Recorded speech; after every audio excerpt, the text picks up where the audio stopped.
coordinate. I know. Hey, everyone. Welcome to the Hustle to Hero podcast. I am here with an amazing, beautiful lady, Yolanda Marie Tate. We're going to get a little bit of background on this amazing veteran. And thank you very much for your service, Yolanda. We really appreciate it. And I would love for you to do an introduction, and then we can kind of just dive into your story. Awesome. Thank you, Kali, for having me here. I'm so excited about this podcast. So my name is Yolanda Marie Tate. I'm a 29-year U.S. Army veteran, retired back in 2018, came out the military, went into the tech space and also entrepreneurship. And so I am the owner of Elevate to Wellness, where I empower and inspire and equip veterans and also women who are transitioning into the tech space to help them to go from unsure to unstoppable by leaning into their strengths in order to go into that lucrative career in tech. But also the most important thing is all about their holistic wellness and well-being, because we know when it's time to transition, to pivot, to do all those things, it's actually something that's pretty scary for people. And so you want to make sure that they understand what it is and how to put their holistic wellness and their well-being first when we're going through these changes in life. I love that. And so, Yolanda, a couple questions. When you were about to get out, um, what what were your thoughts? Did you know exactly what you're going to do, or did you struggle? Talk to us about that journey, because I think I want people to hear. Listen, this is what you're going to go through. There are people out there that have already gone through it. Let's talk about that. Yeah, so my transition was kind of interesting. I wasn't planning on retiring at 29 years. I was planning on going to full 30 or even more. I was working at the time as the Command Sergeant Major of the United States Army Corps of Engineers in the Pacific Ocean Division in Hawaii. So I was stationed in Hawaii. And so my time was up in that position and I was looking for another job. And doors were just not opening because my background is engineer and most of this stuff was in combat engineering. And as a woman, there's not too many opportunities in combat roles, especially when you're up in higher ranks. So pretty much I had to retire. And so I was like, okay, I'm going to go ahead and retire. I knew a year out that I was going to retire. So I started going to Soldier for Life, looking to see what I wanted to do. I knew I was coming back to the DMV, the DC area. And we know it's all about government jobs. But one thing I knew is that I did not want to be a government employee. And so I was like, I'm either going to go into contracting or I'm going to start my own business. And so I just started doing a lot of research and going to classes, talking to different people who had already made that transition. So that was a key thing, tapping into my network, whether it was through LinkedIn, whether it's through people I already knew that retired, to kind of know their story so that they can help me so I wouldn't make the same mistakes that they made. And so one of the things that I did is that as soon as I knew I was coming back to the DMV area, I started really researching what big opportunities are out there. And the biggest opportunity that was out here in this region is all around tech. And even though my background was mostly leadership and I hadn't been in any tech positions, what I decided to do is when I got back to the area, I actually went to a hiring event. I actually went to 3 hiring events, but the second one that I went to, it was a security hiring event. So at that event, they wanted everybody that had a security clearance. Of course, I had a security clearance, so I went. And so when I got there, I was like, okay, I'm just going to be myself. I'm going to come in here and let them know, hey, I don't really have a tech background, but what I do know is people, processes, and systems. I know leadership. I know how to manage people. I know how to come into an organization and be a valuable team member. And so I went there. I smiled. I showed myself. I talked. I was authentic. And I got 3 callbacks. And that's what started my journey into transitioning out of the military. Also having that mindset to capitalize on the strengths that I had, that leadership, knowing people, knowing systems, really getting involved and engaged. So just as much as them selling stuff to me, I was selling myself to them. And so I had to kind of just step back a little bit during that journey and during that whole process to really figure out what was it that I really wanted. And I didn't want to just jump and grab any position at first. So I really did research. So the one thing that I would tell everybody is do research on anything that you want to transition into. Don't just jump into it. Take your time. You don't have to rush. Make sure you plan ahead of time so that way you can do some good research. I like that, and I think research is a fabulous way to start. And it's and also looking at your network, because talking to them, being Mhm. really like, listen, be vulnerable and learn. Like, hey, listen, I know you maybe have gone through that, and can you tell me? Can you help me? Can you help me not make those same mistakes? So it's almost like where you didn't say find a mentor, but it is like a mini mentor. Like, listen, Um, you've already done it, man. Can you help me walk through this? And to me, that's golden. when you said mentor, so one thing that I talk about all the time is it's great to have a mentor. And that's so important. But again, utilizing your network. And then when you do get into a position where you do find a career fair, a field, and you go into your job, you want to find mentors, you want to find advocates, and you want to find sponsors. And they're three different things. And so your sponsor is someone who is going to really truly be that advocate for you behind closed doors because they know what you're doing. They're giving you advice. They see you're talking to them.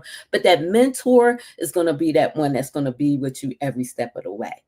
But that mentor may not be exposed to things that a sponsor can be able to expose you to. And your mentor doesn't have to be somebody that's on your job, doesn't have to be somebody close. It could be somebody that's in another industry that's helping you, that's a mentor.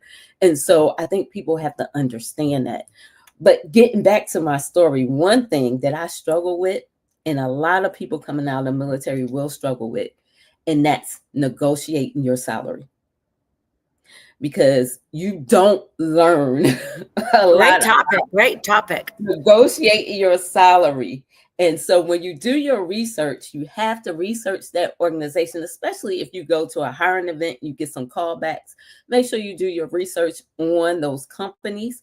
Find out if they won any major large contracts. If it's a contracting company, find out with the government what exactly are they doing, how many contracts do they have, what's going on, so you can negotiate your salary. So for me, even coming out as a command sergeant major, what's so sad about it, being an enlisted soldier, they tell you when you come out, especially if you want a government job, that you're going to come out at a lower level in the government system. Even though you did all those years of service, you led people, organizations, all kinds of things. And so you have to know how to equate your skills to your salary. And so for me, that's why I didn't want to go government at first. I went contracting. And so the company that got me, it was a smaller company, but they had just won some major contracts. And so I'm going in and I'm like, okay, I have a range. So I started out, I said, I'm going to start with six figures. I'm just going to hit it. And I'm thinking, okay, that's the big thing. So I said, I would like 125 coming out the door. They did not hesitate. They did not blink. They did nothing. They just said, okay, you good. Do you want the job? And I was like, oh, What? okay. I'm thinking to myself, like, I should have did better research because Yeah. they was You willing to sold pay you me. sold yourself short, is what you were Yes, thinking. Yeah. because they were willing to give me more, but I didn't know that at the time because they don't teach you all that or you don't know about that. Because when Yeah. you're in the military, you're only thinking about your rank, your position. You're so, Yeah. ingrained in that. You're not really thinking about the salary part of it. I want to hold right there because again, because now we're going down this pipe of mentoring. And I tell people, listen, mentoring, I am a mentor, I'm a coach, but I'm a business, I help people start businesses instead of either staying in a minimum wage hellhole or, staying with the job that you don't know. And I'm telling you, Yolanda, what I teach and preach is a mentor will actually save you money. And you've Hmm. just hit the nail on the head. Hmm. If you would have had a mentor. Maybe it's like, hey, working with somebody that's already in that field for a couple of months, getting Yep. you prepared and talking about research and all that. You would have maybe gone and said, yeah, but I want to do 140. And Hmm. that part that you would have quote unquote paid for a mentor would have made you money? Would have definitely, because at that time, mostly everybody I knew were not going into contracting. They were going into government jobs where the salary range is kind of already given to you. But if you're going into the truly into the private sector, you got to do your research. Like you said, you have to have a mentor and you have to understand what that company is doing, how many contracts they have, what's the money that they're willing to give, all of that stuff. And so I knew the government system, but I didn't understand that private system as much as I do now, or should have Yeah. known back then. Yeah. So yeah, Okay. that So was, now what did you do? Did you go ahead and take that job? oh yeah, I did. And the reason why, and I'm gonna say this, because money isn't everything. You have to look at what are the benefits that that company has, and outside of that, you have to look at the culture. And so the culture was the number one thing with that company. So the company isn't there anymore. The company name was Baraco at the time. The company got acquired, it's not there anymore. That company got acquired. Now I'm at Essential Federal Services, which is a whole other story. But the culture is so important. The culture of that organization was all around military. And so about 40% of their employees were prior military and veterans. And I saw the way and heard in the description, because I was interviewing them just like they was interviewing me. And I'm all about the culture and taking care of people and your well-being and your wholeness and all that stuff. And so I got that feeling, and you know when something is right. So I knew to go with that company. And so you always want to look at, yes, salary is important, but you also want to look at what is that culture going to be like? Is it going to Absolutely. sustain you for what you need? Right. Well, and culture also equals what am I going to be happy there? Because you know Yes. what, a job is a job, but if you're not going to be happy, it's going to be really bad. And so, Mhm. and I again, I teach and preach, man. You know, like be happy with what you're doing. Oh You my have to goodness. love it, or don't do it. Yes. And it's when it comes to that culture, I'm all about wellness and well-being.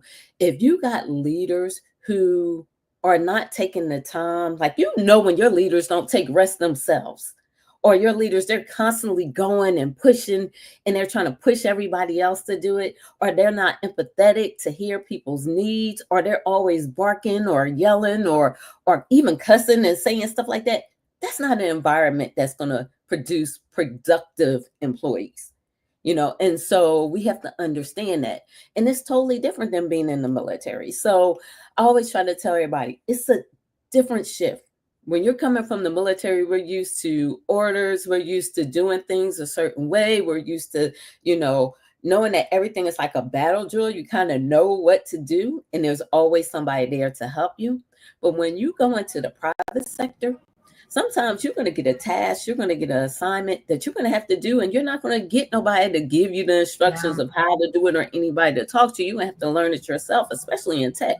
And then as an entrepreneur, that's something Yes. totally different, in Yeah. which we Yeah. know. Yeah. I mean, that's a whole different ball game. So I tell everybody, when you have a job and you have a boss, you kind of have some direction and way to go. Yes. But when you're just coming out, it's a whole different thing when you're just coming out the military. And then if you want to be an entrepreneur, that's a whole different ball game. It is, and that's what we love to talk about is entrepreneurship. And Yeah.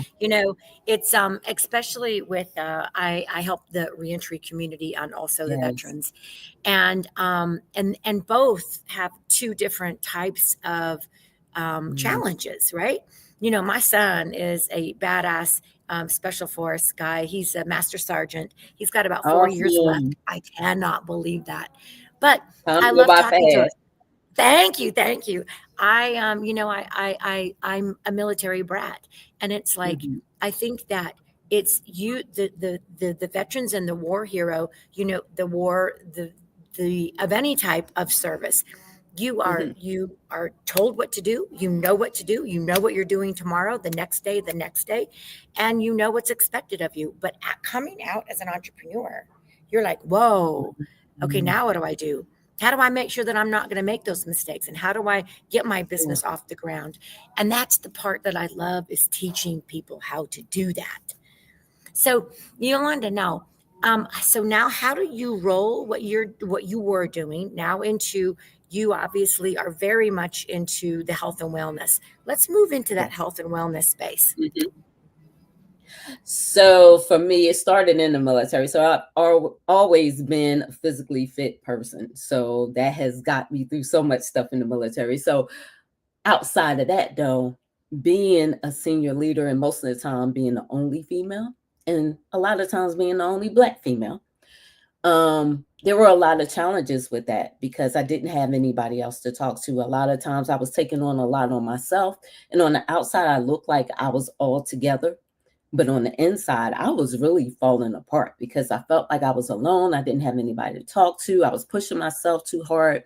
And so it wasn't until I actually talked to a therapist myself, because I'm thinking I'm the strong one. I don't need to talk to nobody. I got this all together. But a friend told me, really talk to a therapist. And when I talked to a therapist, that's when I realized that I needed to do more on the inside for myself. Stop worrying about what's out here, take off that mask, and do the work. And so that's what I did. And so I started learning more about mindfulness training, started learning more about mental fitness. This month is Mental Health Awareness Month for May, but mental health awareness should be every single day because all of us are struggling with something. And so we have to find ways that we can not only cope with it, not only deal with it, but we can find ways that we can be able to thrive through those Yeah. challenges. And so for me, it's meditation, it's prayer, it's journaling, it's affirmations. I find little things throughout the day. I have a morning routine, an evening routine, things that's going to help me get through it. Even just stopping 5 minutes to pause and breathe is so important. And there's so many of us that don't do it. And so many of us don't take the time to sit still and just enjoy the present moment because we're always rushing and doing different things. But just to take time in to enjoy where you are right now. And so that's what I try to teach people as you're going through these transitions, as you're pivoting into different things in life, to really enjoy the present moment and to take care of yourself from the inside out. And so that's what my business is all about. I think that's beautiful. And I think that without having that self awareness and without being able Mm. to take care of yourself, how can you possibly take care of your business? Much less your Yeah. business and be, be present and be perhaps a mother, father, perhaps a sister, perhaps, how can you do all of that? You can't, and you will wear yourself out. And as leaders in any industry, even as an entrepreneur, this is so important because people look to you. You don't realize how many people are watching you. Oh, yes. And they're Oh, yes. seeing everything that you're doing. And on the other side of it, your presence and the way that you show that you're all about taking care of yourself and taking care of others, people will see that. They may not say anything to you, but your presence can also make a difference as well. Yes. And so Yep. that's why that is so important. So I just really concentrate on finding ways because your wellness journey is a personal journey. Yeah. Everybody's wellness journey is different. And so what works for me won't work for you, but just Yep. finding out what it is that you need to help you to be more whole, to be more well in everything that you do. And that doesn't I'm mean it's going to be yeah. perfect. I had to say that. No, It just 100%. No, no, exactly. Mhm. It's always been health and fitness has always been very, very important to me. I'm a very active person, Yes. and without that, I can't. I mean, like if I going outside and breathing in the nature, and either going for a fast walk or just whatever it is. And everybody's fitness journey is different. So Mhm. again, yours and mine, it's different. But you have to take care of the body and Yeah. take care of the mind. You cannot have a healthy business without having a healthy mindset. So it's the mindset, it's your body, and it's also your soul. Yep. It's Yep. all about soul care. Finding out, and I tell everybody it's not about religion, it's about your Hmm. spirituality. You Yep. have to believe in something, and it starts within. And so taking care of that soul is just as important as that self-care that we talk about all Yes. the time. Everybody talk about self-care, but really it's about taking care of your soul. And it's not about getting a manicure or a pedicure or none of those things. It could be something simple. Like you Yeah. said, it could be going outside in nature and just hearing the birds Yes. chirp around you. Whatever it is that makes your soul feel good so that you can appreciate it, that you can see that beauty all around you, That's what matters. Yeah. So, Yeah. And it creates the positivity, because if mm, you're not positive, you're not productive. you're not. You're Yep. not at Yep. all. That positivity is so important. When we think positive thoughts, then we act positively. Yes. So it Agree. starts Agree. in the mind, and then we got to speak it, and then we got to do it. So, I agree. All right, Yolanda, before we wrap it up, I would yeah, like to be able to. I know that you do a lot of different coaching. My listeners will have your links. If you've got a workshop, my listeners are going to have that. I am really looking forward to connecting with you at the Veterans. That community out in Woodbridge. I'm gonna mhm, be there. I'm in Utah right now, but as soon as I get back, I'm gonna be able to join, and I hope to be able to yes, see you more and more. And definitely. I would love for you to be a part of my network, so that I can rely on you about this mindset of coaching. Oh yeah, definitely. So the biggest thing that talk about Woodbridge. So the organization that Kali is talking about is called Veterans Growing America. They do a lot of Thank you. wonderful things for veterans in the DMV area. And so next Thursday there is actually a panel that we're doing with some certified psychiatrists and therapists, and we're going to be talking about that pivoting and how Lovely. women we're transitioning and doing different things. So that is next Thursday. I think that's May the 8th at 6 p.m. And then on June the 5th, Kylie, you came to our last event, but we're Yes. having Yes. another Women of Grit and Grace. And so we're asking all women, this is an empowerment event for women. And the way that we do this is with me and two of my fellow sister in arms. Matter of fact, Rochelle was on your show just Yes. recently. That's right. That's right. Yes, yes, Rochelle and also GI, we come together, we bring women together at VGA to have small group discussions, really deep discussions, not this surface level stuff. We get deep and talk about some things that we can help each other with to build community and also help us in our journey in life, in our professional careers, and everything that we're doing. So that's June the 5th at 6 p.m. We'll be Wonderful. promoting it all on Yep. LinkedIn and doing some lives as well on that. And then the last thing is that I do have a product, a wellness tool that I just launched that I'm doing a lot of great things with called the Wellness Warrior card Oh, and journal lovely. set. Yes. And so in that set, it's a card set that has 62 cards. And two of the cards is instruction and welcome. The rest of the cards, the 60 cards for 60 days, you have a wellness activity, the benefit of that activity, as well as a reflection that you use the journal for to kind of reflect on everything that you did with that activity. And so you can use that for yourself. You can use that for your teams, your ERGs, all that stuff. And so, yeah, you can check that out, and Kylie will have that link. You got it. I'll do that. That's Yes. awesome. You guys, thank you so much. I will put all the links to the events coming up, and we'll be able to connect. Thank you so much, Yolanda. I really, really appreciate you. And I hope that you have a fabulous day, and I'll see you soon. Thank you, Kylie. Thanks. Bye for now. Bye bye.